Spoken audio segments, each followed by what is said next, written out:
여러분은 손편지 언제 써보셨습니까?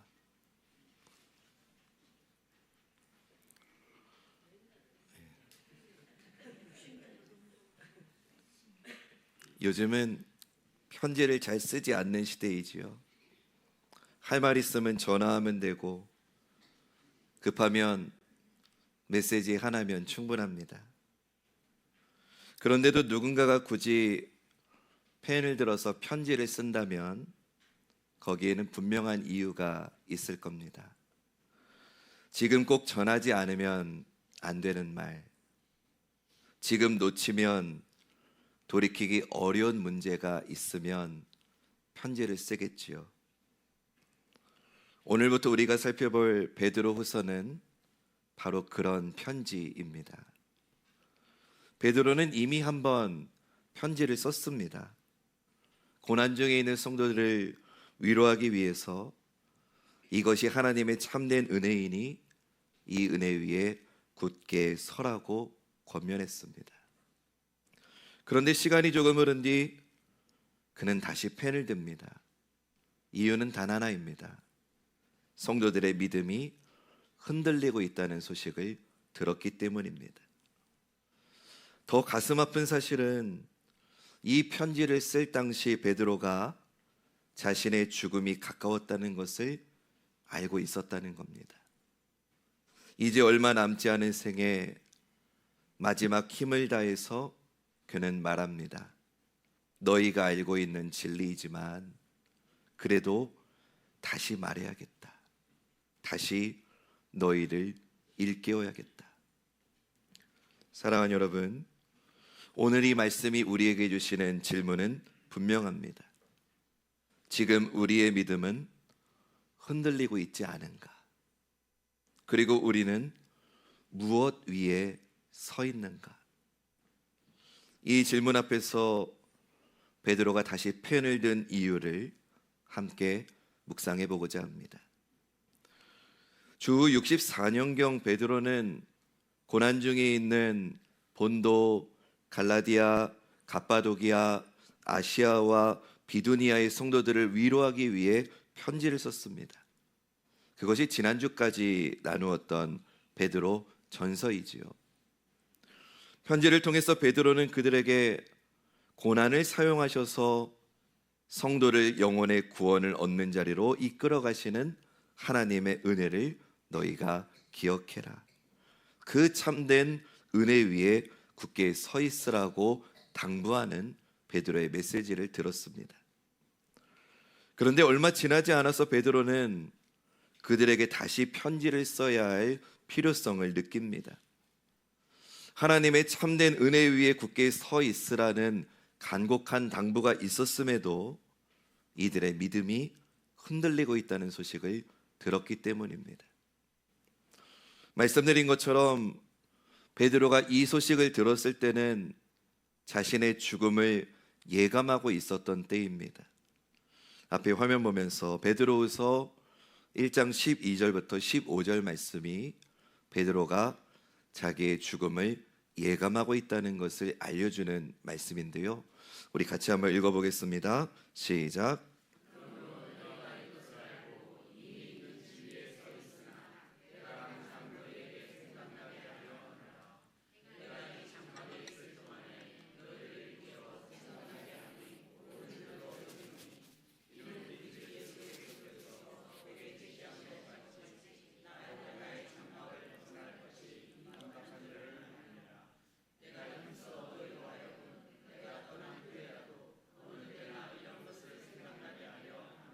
아멘. 주님이 자신을 불러가기 전에 아직 생명이 남아있을 동안에 믿음이 흔들리고 있는 이들에게 그들을 일깨워서 다시 진리 위에 세워야 한다는 일념으로 두 번째 편지 베드로 후서를 쓰고 있는 겁니다. 사실 베드로 사도가 그들에게 전하고자 하는 진리는 새로운 진리나 새로운 지식이 아닙니다. 이미 그들이 들어서 알고 있는 진리입니다. 여러분, 교회는 복음의 진리를 늘 다시 전하고 다시 가르치고 다시 배우는 일을 번거롭게 여겨서는 안 됩니다. 왜냐하면 이 진리를 흔드는 원수의 공격이 늘 교회 안에서 밖에서 그리고 내 안에서 밖에서 계속 일어나기 때문입니다. 요즘 신천지나 하나님의 교회를 비롯한 별의별 이단들이 기승을 부리지요. 근데 여러분, 요즘만 그런 게 아니에요. 초대교회 때부터 교회 역사에는 늘 이단들이 성도들을 미혹해 왔습니다. 문제는 그들의 거짓된 가르침에 믿음이 흔들리는 우리입니다. 왜 우리를 포함한 지금 베드로의 편지를 받고 있는 이들이 흔들릴까요? 거짓 교사들 때문입니다. 이들이 누구냐? 베드로후서 2장 1절 보면 이들에 대해서 이렇게 알려줍니다. 읽겠습니다. 시작.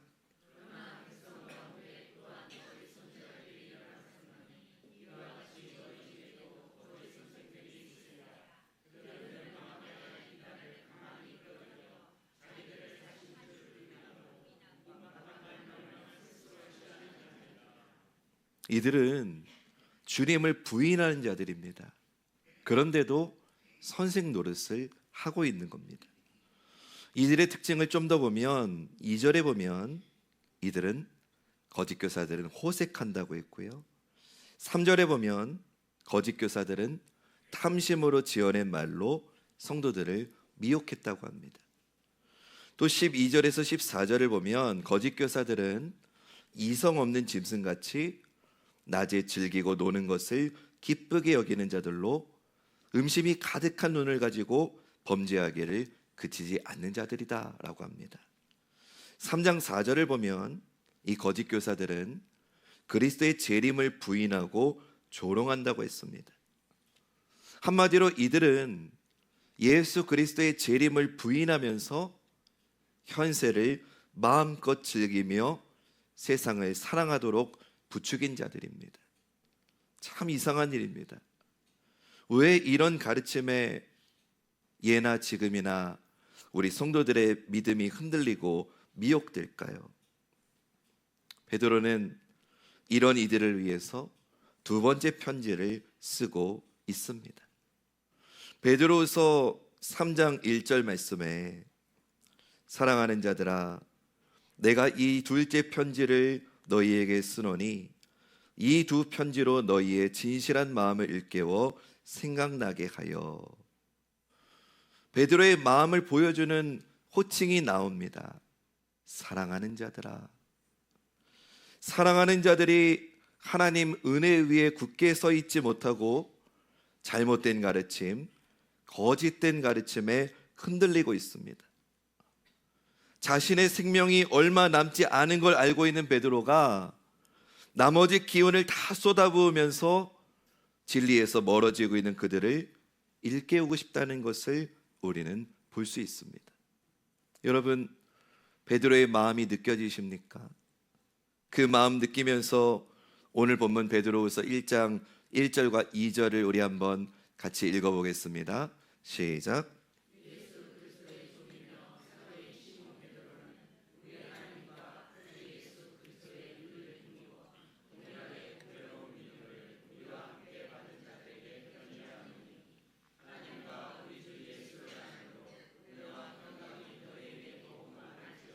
아멘. 가장 먼저 언급하는 게 뭡니까? 두 가지입니다. 하나는 믿음이고 다른 하나는 하나님과 우리 주 예수 그리스도를 아는 지식입니다. 믿음과 하나님과 예수님을 아는 지식. 보통 인사말에는 이런 것들을 잘 언급하지 않는데 베드로는 지금 마음이 급합니다. 그래서 처음부터 핵심적인 내용을 바로 언급하면서 너희들이 받은 믿음이 그냥 믿음이 아니라 보배로운 믿음이다라고 강조합니다. 그 믿음으로 하나님과 우리 주 예수 그리스도를 알아야 된다고 말합니다. 그래야 지금의 혼란에서 일어나서 은혜와 평강이 더욱 많아질 거다라고 말하고 있습니다. 거짓 선생들은 하나님을 아는 자들이 아닙니다. 이 사람들은 자신들이 복음을 알고 구원을 알고 하나님의 종말과 심판에 대해서 뭔가 아는 것처럼 가르치지만 사실 이들은 우리 주 예수 그리스도를 부인하는 자들로 탐심으로 지어낸 거짓말을 가지고 약속하고 임박한 멸망을 스스로 취하는 자들입니다. 이들의 가르침에 미혹되면은요, 은혜와 평강이 사라집니다. 왜냐하면 이들의 가르침은 지독한 현세주의와 세속주의의 사상을 담고 있기 때문입니다. 이런 가르침을 따르다 보면 고난 중에 있는 자신의 형편에 대해서 원망하게 됩니다. 불평하게 됩니다. 하나님의 약속에 대한 불신이 생기게 됩니다. 이들은 하나님을 제대로 아는 자들이 아닙니다. 우리 주 예수 그리스도의 은혜를 아는 자들이 결코 아닙니다. 하나님을 안다는 건 단지 정보를 습득하는 지식의 차원이 아닙니다. 이건 부부가 오래 같이 살면서 서로를 깊이 인격적으로 알고 닮아가는 관계에서 오는 알아감을 뜻합니다. 그렇기 때문에 하나님을 안다는 건 반드시 존재의 변화를 수반하는 지식입니다. 그렇게 사랑하는 여러분, 저는 여러분께 믿음으로 선포합니다. 주 예수를 아는 지식이 우리의 삶에 존재하는 모든 불평과 원망과 불신을 이겨내는 유일한 답은 우리 주 예수 그리스도를 아는 지식임을 믿으시길 주님의 이름으로 축원합니다. 거짓 선생들은 주 예수와 하나님을 알지 못할 뿐만 아니라 잘못된 지식을 가르쳐서 성도들을 미혹해서 우리 성도들의 마음에서 은혜와 평강이 사라지게 합니다. 우리는 주님, 주라는 말을 자주 사용합니다. 기도할 때도 찬양할 때도. 주님, 주라고 하는 말은 부활 승천하셔서 하나님 보좌 우편에 계시는 만왕의 왕이신 예수님을 가리키는 호칭입니다. 그런데 중요한 게 있습니다. 주 대신 예수님께서 하나님 보좌 우편에 혼자 계신 게 아니고요, 그 예수님을 그리스도로 믿는 모든 주의 백성들과 하나님 보좌 우편에 함께 앉아 있다는 겁니다. 이건 제 말이 아니고요, 에베소서 2장 4절부터 6절 말씀 보면은 제가 4절과 5절 읽을 테니까 여러분들이 6절 말씀 읽어주세요. 긍휼이 풍성하신 하나님이 우리를 사랑하신 그 큰 사랑을 인하여 허물로 죽은 우리를 그리스도와 함께 살리셨고 너희는 은혜로 구원을 받은 것이라.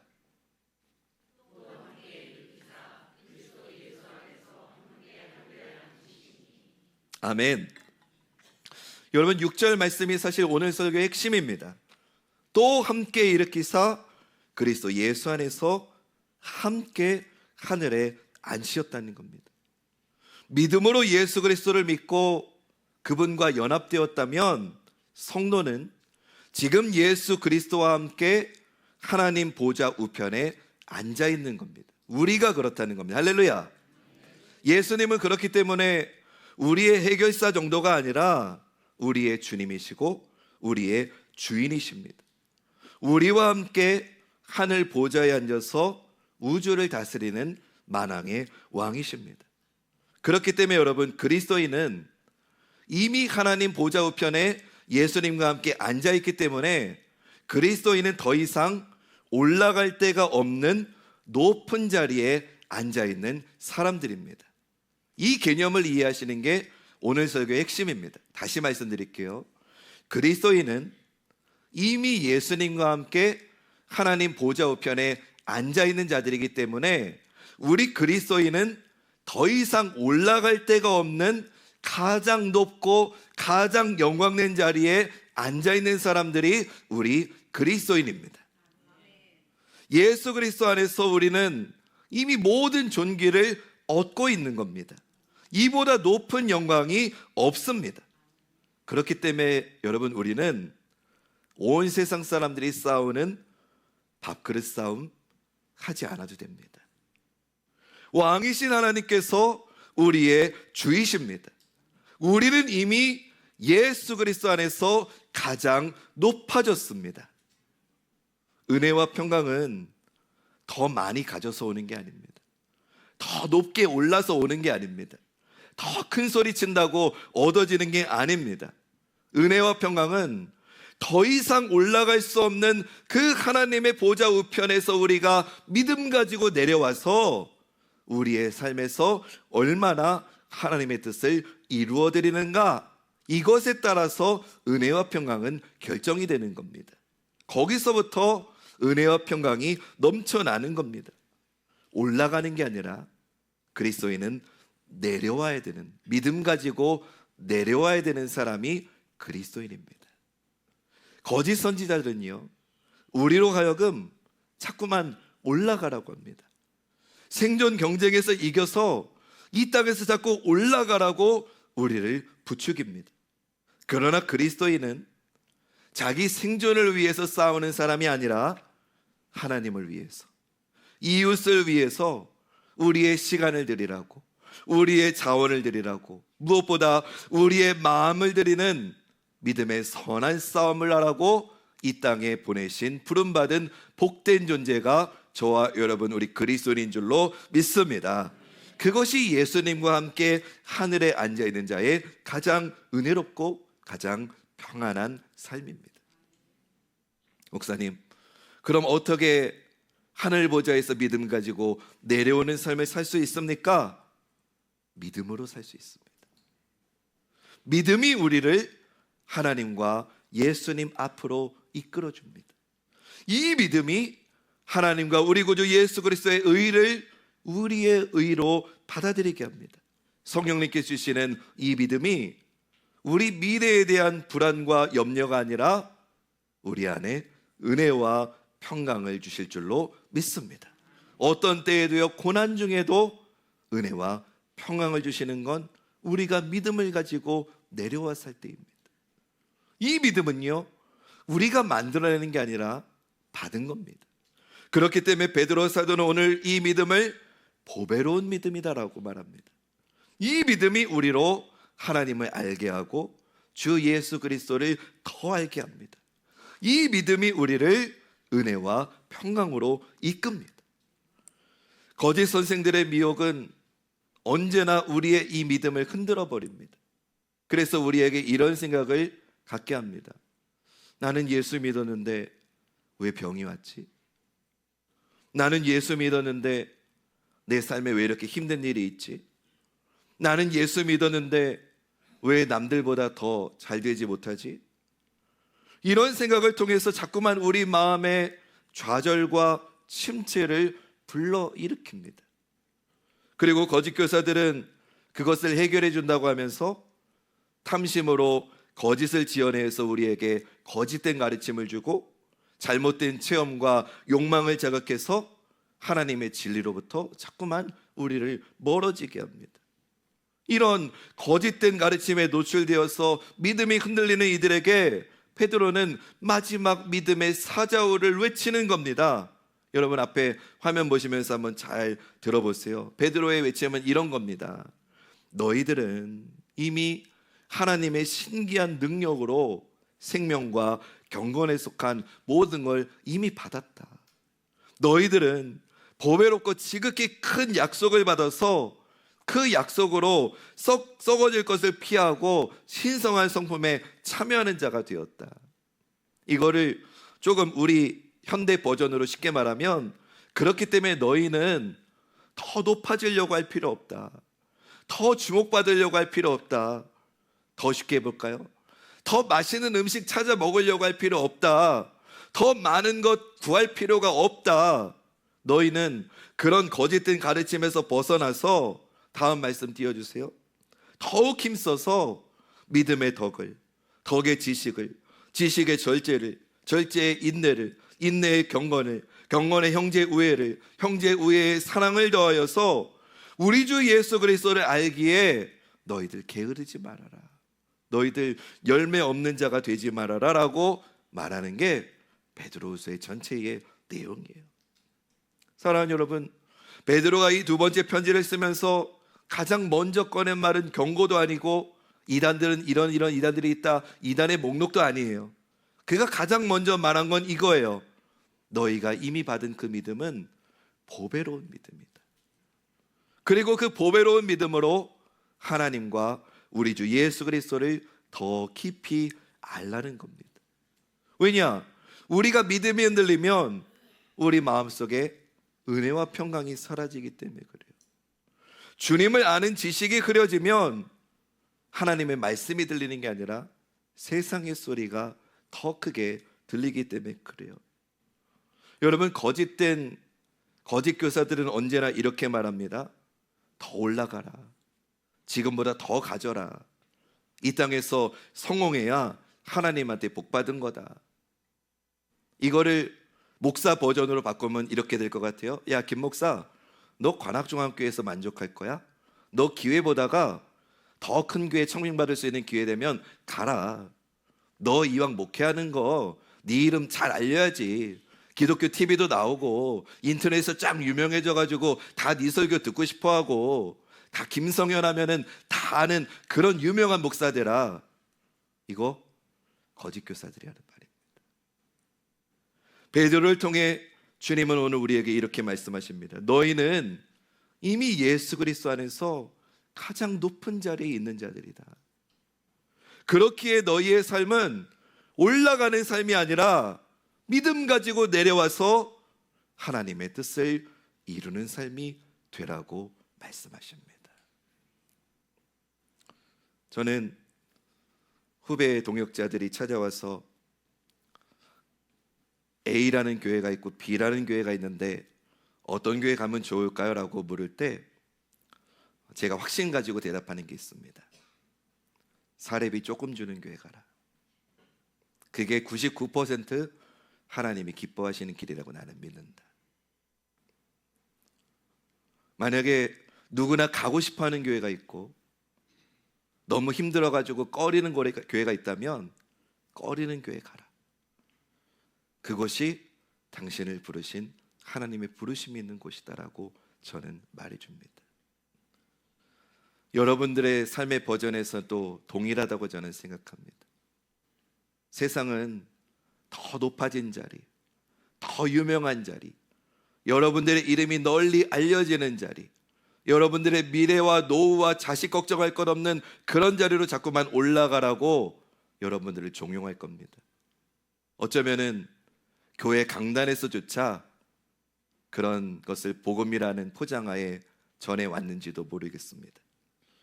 사랑하는 여러분, 아닙니다. 베드로후서 말씀을 통해 우리에게 말씀하신 하나님의 음성을 똑똑히 들으십시오. 그리스도인은 이미 높은 사람입니다. 이미 예수 그리스도를 믿는 그 순간 하나님의 보좌 우편에 가장 영광되고 높은 자리에 우리는 있습니다. 그렇기 때문에 이제 우리는 믿음 가지고 내려가면 됩니다. 이미 답이 나왔습니다. 우리가 어떻게 하면 내려가는 삶 살 수 있을까? 믿음이 있어야 됩니다. 믿음이 없이는 그 길을 갈 수가 없습니다. 믿음이 없이는 고난 속에서 주님을 신뢰할 수 없습니다. 믿음이 없이는 손해보는 선택 앞에서 순종할 수 없습니다. 믿음이 없이는 지금 당장의 유익을 내려놓고 하나님의 영원한 약속을 붙들 수 없습니다.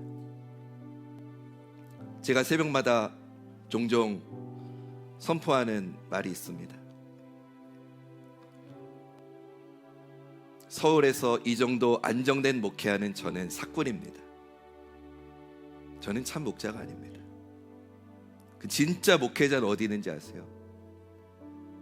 자식들 굶겨가면서 한 명, 두 명의 영혼을 위해서 눈물로 목회하는 농어촌, 광산촌, 선교지에 있는 분들이 진짜 주의 종입니다.